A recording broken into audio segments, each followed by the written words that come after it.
A Hora do Ungido, com o pastor Paulo Messias.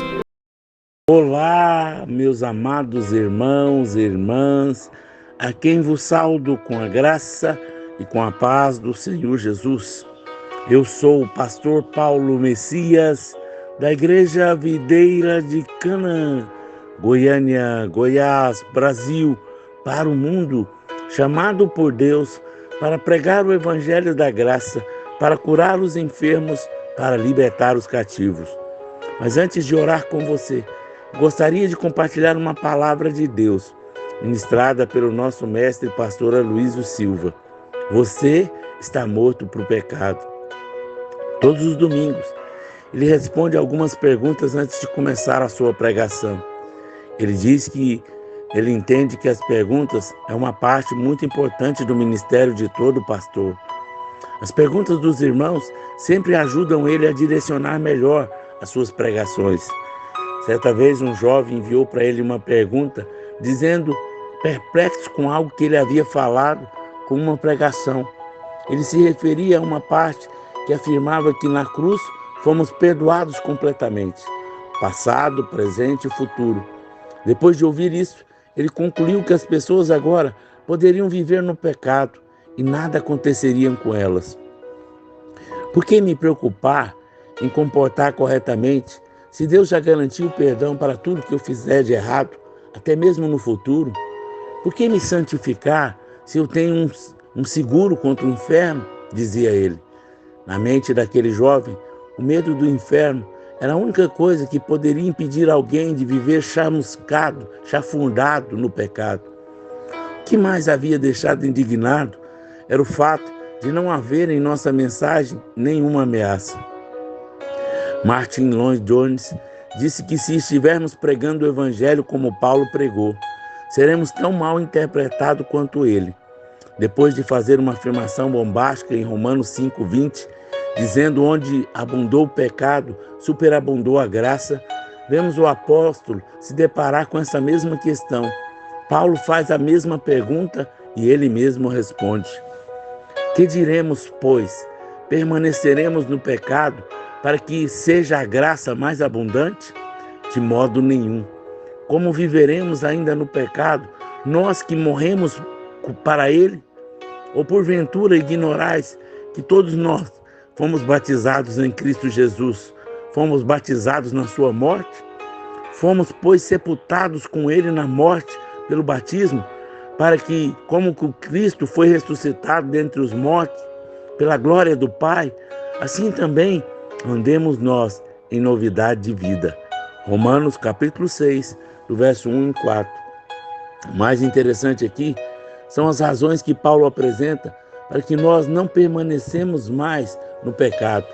Ele não diz que não devemos pecar porque vamos perder a nossa salvação. Também não diz que Deus vai castigar com pragas e com maldições.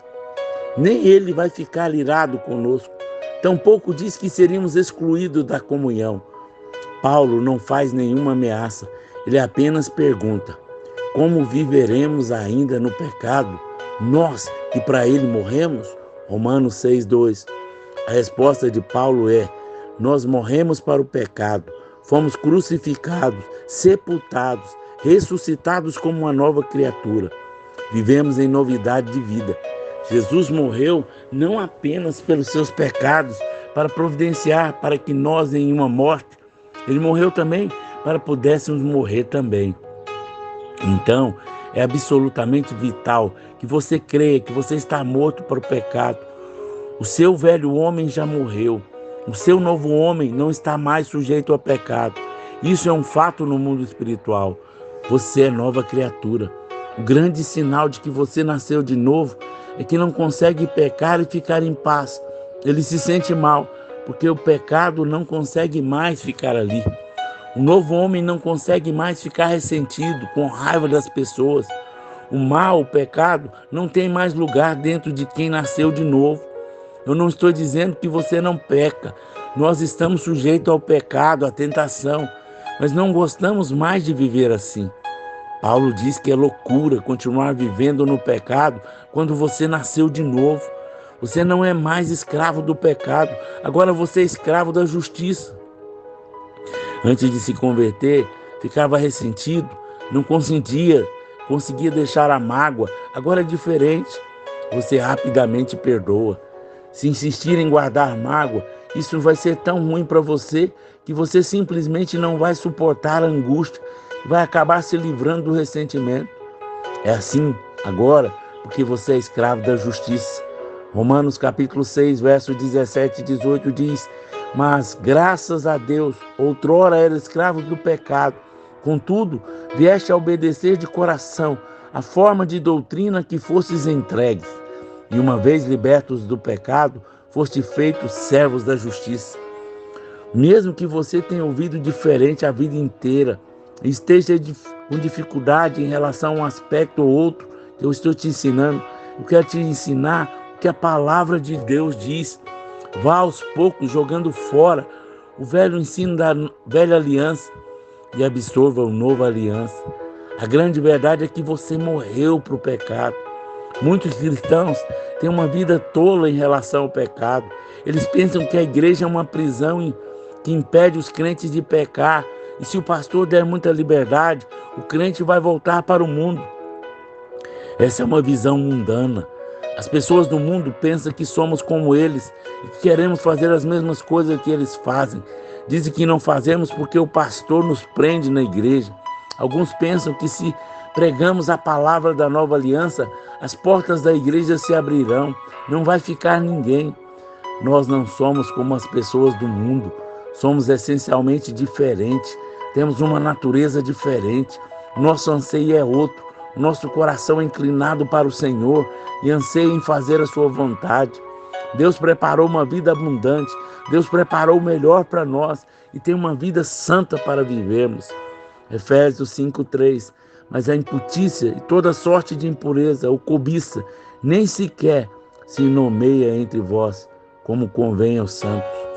Revesti-vos, pois, como eleitos de Deus, santos e amados, de ternos afetos de misericórdia, de bondade, de humildade, de mansidão e longanimidade. A base de tudo isso é o fato de que somos libertos. Morremos para o pecado. É óbvio que existem consequências para o pecado. Você não pode esperar colocar a mão no fogo e não se queimar. Pecados produzem consequências, mas Jesus levou sobre si toda a maldição do pecado. Não espere que Jesus o livre das consequências naturais dos seus atos, mas saiba que não existe mais maldições, porque todas elas ele levou na cruz. Consequências naturais e maldições são coisas diferentes. Uma consequência natural de um roubo seria ser pego e ser preso, mas a maldição que vem sobre o que rouba é que os seus filhos não serão ladrões e seus netos não mendigarão pão. A maldição terrível, porém, Cristo nos resgatou de toda a maldição. Muitos ainda estão com medo de perder a sua salvação por ter caído no pecado. Mas isso também não é possível, porque você não foi salvo por suas obras, nem pode manter a salvação por bom comportamento. Alguns nos acusam do ensino suaviza o pecado, mas é exatamente o oposto. Pecar é sério e grave, mas ainda agora temos um Espírito Santo em nós. Quando eu digo que morremos para o pecado, eu não estou dizendo que não pecamos mais. Ainda estamos sujeitos à queda. E quando caímos, entristecemos o Espírito Santo. Mas ele não vai embora. Efésios capítulo 4, verso 29 e 30. Não saia da vossa boca nenhuma palavra torpe, e sim unicamente a que for boa para edificação, conforme a necessidade, e assim transmita graça aos que ouvem. E não entristeçais o Espírito Santo, no qual foste selado para o dia da redenção. A tristeza do Espírito Santo não é raiva nem ira. Ele não está com raiva de nós, nem estamos debaixo da ira de Deus. A ira de Deus virá, mas não sobre os seus filhos. Romanos 5:9 diz: logo, muito mais agora, sendo justificados pelo seu sangue, seremos salvos da ira. Outra expressão muito usada para justificar o ensino errado é esse versículo. 1 Tessalonicenses 5:16 ao 19. Regozijai-vos sempre, orai sem cessar, em tudo dai graças, porque essa é a vontade de Deus em Cristo Jesus para convosco. não apagueis o Espírito Santo. Paulo usa a expressão apagar, mas na tradução original podemos entender como abafar. O contexto nos dá uma série de instruções. Quando impedimos a expressão do Espírito de Cristo em nós, estamos abafando, apagando. Não é como apagar o fogo, não é como desligar a luz, é como cobrir uma luz, abafando. A luz está lá, brilhando. Todavia, quando eu insisto em viver fora da vontade, eu não deixo que ela brilhe. Como ministro do Senhor, eu não vim aqui para ameaçar você e contar uma boa notícia. Quem está morto já foi livre do pecado, mas também não vim aqui para dizer que Deus vai recompensá-lo caso você peque. Você precisa saber quem você é e crer nisso. Você é nova criatura, filho de Deus. Você é santo. Poupe tempo com as frustrações e quedas. Siga em frente segundo a sua nova natureza. A partir do momento que você sabe e crê, então você deve viver de acordo com isso. A mensagem da graça produz milagre do novo nascimento, transformando as pessoas. Essa é a mensagem poderosa para libertar o homem do pecado. Muitos dizem que podemos moderar a mensagem da graça, como se isso fosse possível. Mas não vamos fazer isso, porque o Evangelho de Deus é poder de Deus para a salvação de todo aquele que crê. Aleluia, Pai. Eu oro por todas as pessoas que estão me ouvindo, que nessa hora eles tenham revelação, que uma vez que eles entregaram a sua vida para o Senhor Jesus, eles estão mortos para o pecado, eles são livres. Pai, manifesta a tua glória e o teu poder na vida dos teus filhos, que eles tenham paz, que eles tenham alegria, que eles tenham saúde, que eles possam desfrutar de vida plena, em nome de Jesus. Amém, amém e amém. Meu amado irmão, minha amada irmã, por favor, me ajude a divulgar essa mensagem, para que mais pessoas conheçam o Evangelho da Graça, para que mais pessoas saibam que o pecado não tem domínio sobre elas. Se você foi abençoado, manifesta aí, escreve, comenta em nosso canal, para que mais pessoas conheçam a palavra de Deus. Se você foi abençoado, deseja ser um semeador do nosso ministério, aí tem o número do Pix. Faça uma oferta generosa. Todo o dinheiro que você ofertar, nós levamos pessoas para o encontro. Nós levamos cestas básicas para aqueles que nada têm. Esse é o nosso chamado. Nos ajude e tenha uma colheita extraordinária. Não é troca, não é barganha, é semeadura. Deus te abençoe ricamente, em nome de Jesus. Amém, amém e amém.